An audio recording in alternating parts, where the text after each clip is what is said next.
सचिन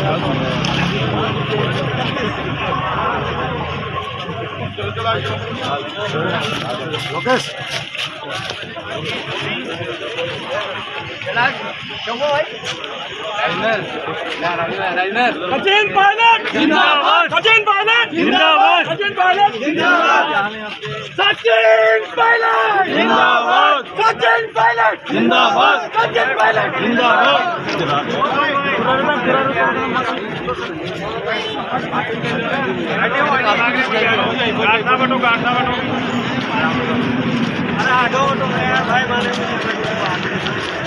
सचिन पायलट जिंदाबाद, सचिन पायलट जिंदाबाद, सचिन पायलट जिंदाबाद, सचिन पायलट जिंदाबाद, सचिन पायलट जिंदाबाद,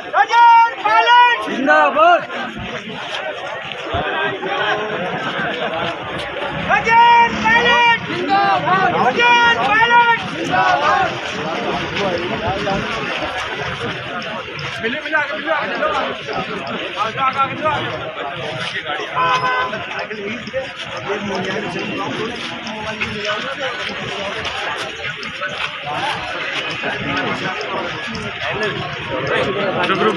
बताना फोटो खींच दीजिए। हाँ खींच दीजिए, बताना फटाफट कितने लाइन में इधर आओ यार। पीछे पीछे लाइन लगी रहने दो, लाइन। सचिन पायलट जिंदाबाद, जिंदाबाद, जिंदाबाद, सचिन पायलट जिंदाबाद, सचिन पायलट जिंदाबाद, सचिन पायलट जिंदाबाद, सचिन पायलट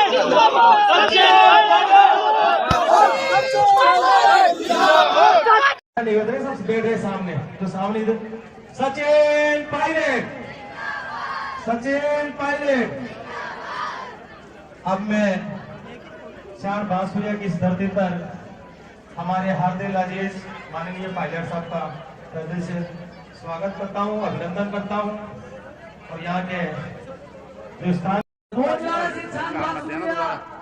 सड़क 2 करोड़ गणेती से जेठमाबाद 1 करोड़ 20 लाख रुपए, उप स्वास्थ्य केंद्र 40 लाख रुपए। पीछे हो थोड़ा सा, पीछे हो थोड़ा सा, फोटो नहीं आएगा। सचिन पायलट, सचिन पायलट राजस्थान ही नहीं अपितु हमारे पूरे भारतवर्ष के नेता सचिन पायलट जी के बारे में जितने कहे जितना कम है, और आप सभी जानते हैं। और ज्यादा अपने उनके बीच में बारे में इस रफ्ते के बारे में एक ऐसा रफ्ता आरडीजी 100 उड़ाकर पुष्पगुच्छ देके उनका स्वागत करें।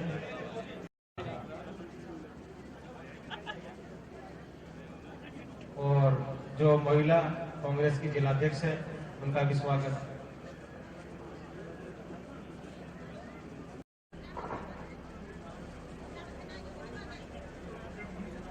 हेलो, आज के इस उद्घाटन समारोह की मुख्य अतिथि हमारे विधायक और पूर्व हमेशा हम लोग मौजूद रहेंगे, काम पहले भी है और भी आप करके काम करेंगे, लेकिन राजनीतिक दृष्टिकोण से हमें जागरूक करने की जरूरत है और आप लोगों को चयन करना पड़ेगा अपने और पराये में, और कौन हम लोगों को मीठी मीठी बातें बोलकर, बड़े बड़े सपने दिखाकर, लचीले भाषण देकर हमसे वोट ले जाते हैं, और धरातल पर कौन हमारे लिए काम करता है। हमारी गांव ढाणी में हमारा पीने का पानी हो, सिंचाई हो, चिकित्सा हो, स्वास्थ्य हो, सड़कें हो, स्कूल हो, कमरे हो, ये सब हमारे लिए कौन कर रहा है, और कौन सिर्फ बातें बड़ी बड़ी कर हमारा वोट लेके चला जाता है। क्योंकि समय ऐसा नहीं रहता, और किसी को ये सोचना नहीं चाहिए कि पूरे देश की जनता का वोट हमारी जेब में हमेशा के लिए पड़ा है।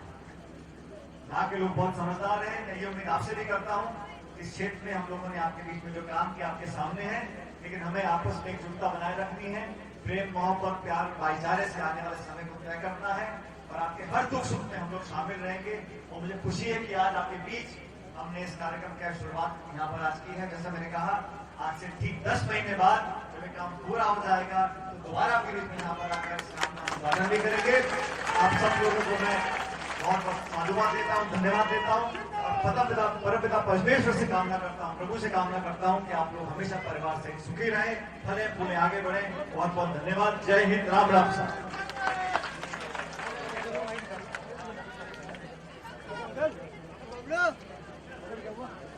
जेलों बंद कर दिया जाता है और तमाम विरोधियों को सरकार के खिलाफ कोई आवाज बोल दे तो उस पर छापे पड़ेंगे, पुलिस के मुकदमे होंगे, ईडी भी आएगी, टैक्स भी आएगा। और आप देखो पिछले 7-8 सालों में केंद्र की सरकार ने अगर किसी को तंग करने का काम किया है, किसी पे छापेमारी करी है, किसी को बदनाम करने का काम किया है, तो सिर्फ विपक्ष के लोग जो सत्ताधारी दल में बैठा है उस पर कोई मुकदमा नहीं, कोई तहकीकात नहीं, कोई पुलिस केस नहीं, कोई छापे नहीं, कोई नोटिस नहीं। और अगर कोई सत्ता के पास चला जाए तो उस पर गमराजा छिड़क देने बिल्कुल शुद्ध हो जाता है। इस प्रकार की मानसिकता से काम हो रहा है। हम सब जागरूक लोग हैं और लोकतंत्र हमारी सबसे बड़ी पूंजी है। इस व्यवस्था को जीवित रखने के लिए इस इतने बड़े देश के अंदर नाना प्रकार के धर्म, जाति, बिरादरी, समुदाय, भाषाएं, रहन सहन हम सब लोग अलग अलग हैं, लेकिन भारत मुल्क एक रहा और एक है और एक रहेगा। इसलिए जमहूरियत को, लोकतंत्र को, हमारे गणतंत्र को मजबूत बनाए रखना हम सबकी सामूहिक जिम्मेदारी। कभी जीएसटी लगाई जा रही गलत तरीके से, और अभी हाल के दिनों में जो सेना की भर्ती को लेकर जो नया कानून बना है, मैं उसको गलत मानता हूं। देश में सेवा करना गांव के बच्चों का एक सपना हुआ करता है। ये मात्र नौकरी नहीं है। अब पहली बार ऐसा होगा कि सेना में भर्ती होंगे और 4 साल बाद छुट्टी, उसको पेंशन नहीं मिलेगी। भविष्य में क्या होगा? 22-23 साल का लड़का 4 साल की नौकरी के बाद, ऐसे अधिकांश लोगों को फौज से बाहर कर दिया जाएगा। पहले फौज की नौकरी होती थी 18-20 साल की, पूरी पेंशन मिलती थी। जो व्यक्ति सरहद पर लड़ रहा है, दुश्मनों की गोली खाने के लिए तैयार है। राजस्थान से हजारों हजार परिवार ऐसे हैं जहां के बच्चों ने अपनी शहादत दी है। वो सिर्फ तनख्वाह के लिए मरते हैं क्या? वो इस मिट्टी के लिए मरते हैं, भारत माता के लिए शहीद होते हैं। एक जज्बा होता है फौज में काम करने का, लेकिन उसको भी इस व्यवस्था में ढाल दिया कि लोगों को वंचित रखा जा रहा है। अगर मैं सरहद पर लड़ रहा है कोई नौजवान, उसको चिंता सता रही है कि मेरे घर वालों को कौन देखेगा, कल कोई बीमार पड़ेगा उसका पैसा कौन देगा, पेंशन कहां से मिलेगी, बच्चे कहां पढ़ेंगे। अगर उसको ये चिंता सता रही है तो वो उस जज्बे से सरहद पर दुश्मन की गोली का सामना नहीं कर सकता। और फौज में जो काम करते हैं हमारे साथी, वो एक दूसरे के लिए मरने को तैयार रहते हैं। तभी तो भारत की सेना दुनिया में नंबर 1 फौज है, नंबर 1 सेना है। वो जज्बा होता है ना सिर्फ दुश्मन के लिए मरने के लिए, लेकिन मेरे साथ जो खड़ा है मेरा फौजी, हम उसके लिए मरने के लिए तैयार हैं। लेकिन जब सबको पता है कि जो अगला मेरा साथी खड़ा है उसने 3 साल की नौकरी करके चला जाएगा, तो कौन देगा दूसरे के लिए जाना? वो जज्बात पैदा करने के लिए समर्पण करना पड़ता है। ये जो सोच है, मैं समझता हूँ फौज के लिए ठीक नहीं है। और फौज किसी एक दल की नहीं है, एक पार्टी की नहीं है, सरकार की नहीं है। भारत की फौज इस पूरे मुल्क की है, 130 करोड़ लोगों की। मैं बातें आप लोगों को इसलिए बता रहा हूं कि देश में हमेशा कोई ना कोई सरकार आती है, कोई ना कोई विपक्ष रहता है। हम लोग ने सरकार बहुत साल चलाई, हो सकता है कुछ कमियां भी हों, लेकिन इस प्रकार से खिलवाड़ कर लेना ये देश के लिए मैं समझता हूं सही नहीं। हमको सवाल पूछना चाहिए, लेकिन सवाल पूछो संसद के अंदर तो सांसदों को निलंबित कर दिया जाता है। यहाँ पर आज चालू होगा और 3 है, 40 और ये 25 साल कंप्लीट ये काम आपके बीच चल ही रहा है। इसको भी जल्दी खत्म कराएंगे। स्वास्थ्य केंद्र हो, शिक्षा के लिए कमरों की जरूरत हो, सड़कों का हो, नाली का हो, पानी का हो, सभी कामों को हम लोग समय रहते हुए कराने का पूरा प्रयत्न कर रहे हैं। और साथियों, मैं आपको बताना चाहता हूं कि इस देश में जो गांव पंचायत है, वहां पर रहने वाले लोग हैं, हमारे बच्चे पोते हैं। जब तक एक संपूर्ण योजना बनाकर हम न सिर्फ मूलभूत सुविधा लोगों को दें, लेकिन स्वास्थ्य और चिकित्सा, हमारी माता बहनें यहाँ मौजूद हैं, हमारे बच्चे बच्चियां अच्छे माहौल में उच्च शिक्षा, बेहतर शिक्षा की व्यवस्था बनाकर हम लोग उनको वो लाभ दे पाए, ताकि हमारे बच्चे भी बड़े होकर इस क्षेत्र का, गांव का नाम रोशन कर सके। इसलिए मेरा ध्यान इस पर ज्यादा केंद्रित रहता है कि हमारे क्षेत्र में स्कूलों की संख्या बढ़े, स्कूल प्रणोमित हो, कक्षाओं के लिए कमरों का निर्माण हो, और टीचर और जो सब्जेक्ट है उसमें कहीं हम लोग किसी से पीछे ना रह जाए, इस पर लगातार हम लोग काम करते हैं। प्रदेश और देश में जो हालात है वो भी आप लोगों के सामने। आज देश के अंदर जो शासन चल रहा है,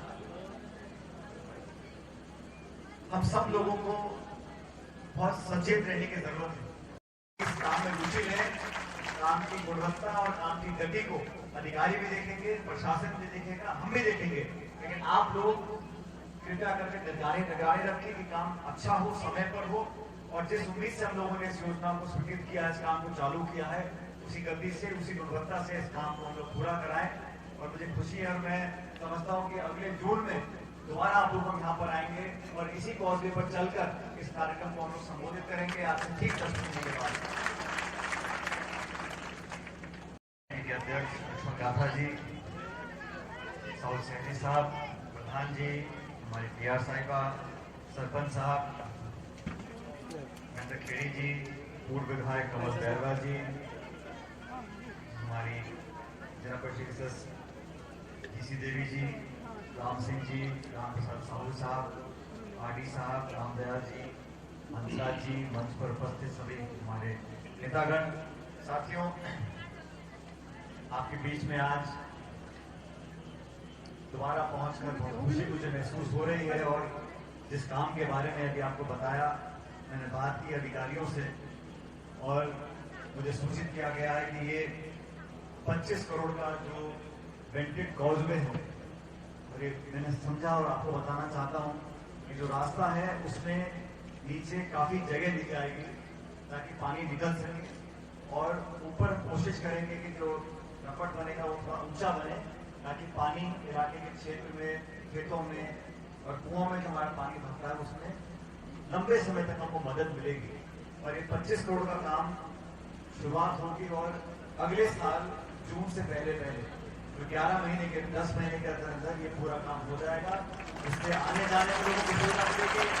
भविष्य में खेती के लिए जमीन में अक्सर प्रदेश में सूखा पड़ता है, पिछले 2-3 साल से नहीं पड़ा, लेकिन लगातार इस प्रदेश में हमेशा सूखे का डर लोगों को सताता है। उस अवस्था में भी हम लोगों का जो जमीनी स्तर पानी का है उसमें राहत मिलेगी और कुओं में, नदी नालियों में हमेशा पानी भरा रहेगा। और सबसे बड़ी बात है कि जो हमारी लगभग 2 दर्जन गाँव है उसका फायदा इन गाँवों को मिलेगा। आने जाने का जो लंबे समय से दिक्कत लोगों को महसूस होती थी, और जैसा सचिव साहब ने बताया कि ये जो सड़क है खेड़ा से छानवा सूर्य तक, ये 1 करोड़ की थी, इसका काम पूरा हो गया है 2 किलोमीटर का। दूसरा काम था लामा बरवा से चूली तक, ये 3.5 किलोमीटर की थी, ये 2 करोड़ का काम था, वो पूरा हो गया। और इस 25 करोड़ का काम अगले जून से पहले पूरा हो गया। कि देश में, प्रदेश में महंगाई के क्या हाल है, रोजगार के क्या हालात है, उद्योग के क्या हालात है। 7-8 साल पहले कहा गया था कि देश में महंगाई को खत्म कर देंगे, काले धन को समाप्त कर देंगे, हर साल 2 करोड़ रोजगार लोगों को देंगे, हर व्यक्ति के खाते में 15 लाख रुपए जमा करा देंगे। ना तो काला धन खत्म हुआ, ना बेरोजगारी खत्म हुई, महंगाई जरूर आसमान छू रही है। आज गैस का सिलेंडर 1100 रुपए का बिक रहा है, पेट्रोल डीजल के दाम आसमान छू रहे हैं, और निवेश हो, उद्योग लगे, लोगों को रोजगार मिले, इस तरफ ध्यान केंद्र सरकार का तो बिल्कुल है नहीं। जिस तरह की राजनीति की जा रही है, लोगों को, मध्यम वर्गों को और खासकर किसानों को, जो लोग इस देश का पेट पालते हैं, उन किसान परिवारों को आज जो मदद, सहायता, सहयोग मिलनी चाहिए, उसके विपरीत काम हो रहा है। हम सब जानते हैं कि किसानों के खिलाफ जो कथित रूप से 3 कानून बनाए गए थे, उनका क्या हल रहा है। एक लंबे अरसे तक आंदोलन चला। वो 3 काले कानून केंद्र सरकार ने बनाए थे और तब सरकार में बैठे लोगों ने कहा कि ये कानून किसानों की भलाई के लिए बनाए हैं, गांव-गांव जाकर प्रचार करो कि ये कानून क्यों बने। हमने कहा था मंडियां बंद हो जाएंगी, एमएसपी पर खरीद नहीं होगी और केंद्र सरकार ने पाबंद किया हुआ राज्य सरकारों को कि फसल पर कोई राज्य सरकार बोनस नहीं दे सकती। पहले 150 रुपए का बोनस राज्य सरकार दिया करती थी, हम सबको मालूम। बोनस बंद हो गया, समर्थन मूल्य पर खरीद नहीं हो रही, मंडियों के बजाय लोग जो बिचौलिए हैं वो मुनाफा कमा रहे हैं। सिंचाई के साधन बढ़ाने की तरफ कोई सरकार ने काम नहीं किया। ऐसी व्यवस्था को चुनौती देने का काम सिर्फ एक दल एक पार्टी का नहीं है। हम सबको सोचना पड़ेगा कितना बड़ा है देश, इतनी उम्मीदें लोगों को, इतनी प्रतिभाएं हमारे अंदर है। तो आगे बढ़ने के लिए हम लोगों को जो ग्रामीण क्षेत्र की व्यवस्था को मजबूत करने की तरफ बढ़ना चाहिए था। ये बहुत महत्वपूर्ण हमारी पंचायत है और यहाँ के लोगों ने हमेशा हमको ताकत दी है। मैं यहाँ विधायक नहीं था, उससे पहले भी यहाँ के तमाम लोगों ने, गांव के ग्रामीण क्षेत्र के लोगों ने बहुत संबल दिया, बहुत ताकत दी और पार्टी को बहुत मजबूती दी। जब हम विपक्ष में थे, राजस्थान की सरकार में, यहाँ बीजेपी का शासन था, तब भी जब हम लोगों ने आपसे मदद मांगी, समर्थन मांगा, 36 कौम के लोगों ने बढ़ चढ़कर मुझे ताकत दी। मैं प्रदेश का अध्यक्ष था, उस समय आप लोगों ने पूरी हिम्मत के साथ हमारे संगठन को, हमारे लोगों को आपने मदद करने का काम किया।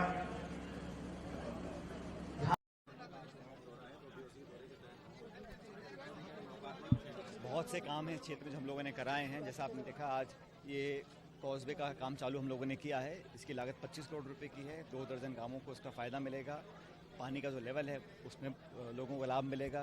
कुएं और ज़मीन के अंदर जो पानी है उसमें लोगों को एक लंबे समय तक राहत मिलेगी और आने जाने के लिए जो रास्ता बहुत लंबी पुरानी मांग थी, उस काम को आज हम लोगों ने शुरुआत की है और 10 महीने में इस काम को हम लोग पूरा करेंगे। सड़क निर्माण हो, स्कूल, चिकित्सा, शिक्षा, भवन निर्माण, उन सभी कामों को जो हम लोगों ने पहले टेकअप किया था, आज हम उसको पूरा कर रहे हैं।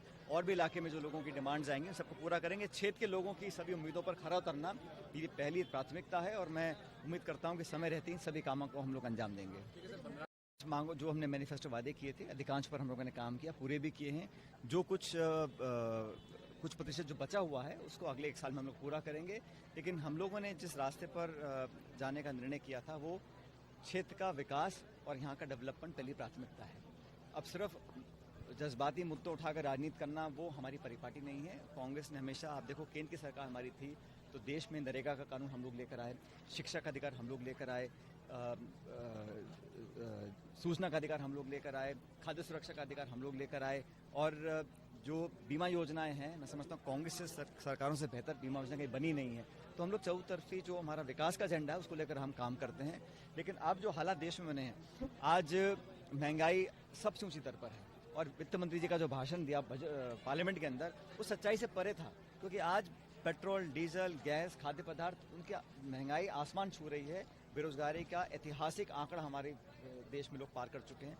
तो इन 2 मुद्दों पर नौजवानों को जो उम्मीदें केंद्र सरकार से थी, भाजपा से, जिसको हम पूरा नहीं कर पाए हैं और केंद्र में जो बैठे लोग हैं वो समझते हैं कि सिर्फ जब चुनाव आएंगे तब हम लोग ऐसे मुद्दों को हवा दें, चाहे वो धर्म के हों, जाति के हों, आपस में टकराव पैदा करें और इस पर चुनाव जीत जाएं। लेकिन पब्लिक विकास चाहती है और 8 सालों के केंद्र के शासन के बाद अब जनता समझ गई है कि भारतीय जनता पार्टी ने सिर्फ मुद्दों को लेकर जो जज्बाती मुद्दे हैं, भावनात्मक मुद्दे हैं, उसको हवा दी है, धरातल पर काम हुआ नहीं। आज किसान की कमर टूटी है, मध्यम वर्ग बहुत विचलित है क्योंकि कमाई कम हो रही है, उद्योग लग नहीं रहे और जैसे मैंने कहा, ना तो कालाधन खत्म कर पाए हैं, ना करप्शन को खत्म कर पाए हैं। तो तमाम जो वादे थे उनके वो धराशायी हो गए हैं। मुझे लगता है कि भारतीय जनता पार्टी के अंदर जो आपसी कलह है उसका कोई विकल्प नहीं है। बहुत महत्वाकांक्षी नेता हैं और विपक्ष की भूमिका निभाने के बजाय वो लोग ये रास्ता ढूंढ रहे हैं कि कैसे हम आसानी से सत्ता में आ जाएं और सब लोग अपनी अपनी एक दूसरे को खींचतान कर रहे हैं। मुझे नहीं लगता कि एक विपक्ष का जो एक जिम्मेदारी निभाने का जो एक काम होता है उसको भी भाजपा पूरी तरह कर पा रही राजस्थान के अंदर। कांग्रेस घोषणा पत्र में आपने 2 वादे शामिल किए थे टॉप को लेकर। एक तो टोडी का बीसलपुर का वादी टोडी सागर में था, एक रेल को लेकर जाएगा। दोनों मुद्दों में अभी तक कुछ हलचल नहीं हुई है। देखो, जहाँ तक एआरसीबी वाला मामला है वो तो केंद्र सरकार ने उसको बिल्कुल मदद करने का मना कर दिया है। लेकिन सिंचाई के जो भी साधन हैं, जो मैंने पहले कहा था, उस काम को हम लोग कराएंगे। लेकिन समझने वाली बात यह है कि जो डिपार्टमेंट भारत सरकार के अंतर्गत आते हैं उस पर तो थोड़ी बहुत तो उनको या तो सैंक्शन देनी पड़ेगी या धनराशि देनी पड़ेगी। अब रेल का मामला है वो पूर्ण तरह केंद्र सरकार का है और मैंने रेल मंत्री से बात भी करी है, लेकिन कोई सकारात्मक वहां से जवाब आया नहीं है। लेकिन फिर भी हमारी तरफ से कोई कमी नहीं आई काम करने की।